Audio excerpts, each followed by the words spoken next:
একটি শিক্ষণীয় গল্প। তো ভিডিওটা সবাই শেষ পর্যন্ত দেখবেন। হঠাৎ খেয়াল করলাম আজ রাত 12টায় আমার এমবির ম্যাচ শেষ হয়ে যাবে। এখন এই কয়েক ঘন্টার মধ্যে আমাকে 50 জিবি এমবি শেষ করতে হবে।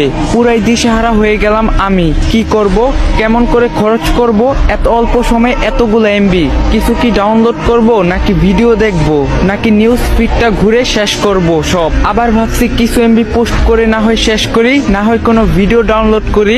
আসলে কি করব কিছুই বুঝতে পারছিলাম না। এত মূল্যবান এমবি গুলো এভাবে নষ্ট হয়ে যাবে, কোনো কাজেই আসবে না আমার। ঠিক তখনই কেন জানি আমার মনে হলো, হায় আল্লাহ, যদি আমি জানতে পারি যে আজ রাত 12টায় আমি মারা যাব, আমার হাতে তো আর মাত্র কয়েক ঘন্টা সময় আছে, তখন তাহলে আমি কি করব? নামাজ পড়ব, নাকি কোরআন তিলাওয়াত করব, নাকি নিজের গুনাহের জন্য মাফ চেয়ে নিব, নাকি মনের ইচ্ছাগুলো পূরণ করব? আচ্ছা, আপন মানুষগুলোর সাথে শেষ সময় কাটিয়ে দিলে কেমন হয়? থাক, আগে একবার দেখে নিই দেনা পাওনা কি কি আছে। ঋণের বোঝা নিয়ে কবরে না যাওয়াই ভালো। ও আল্লাহ, বলে দাও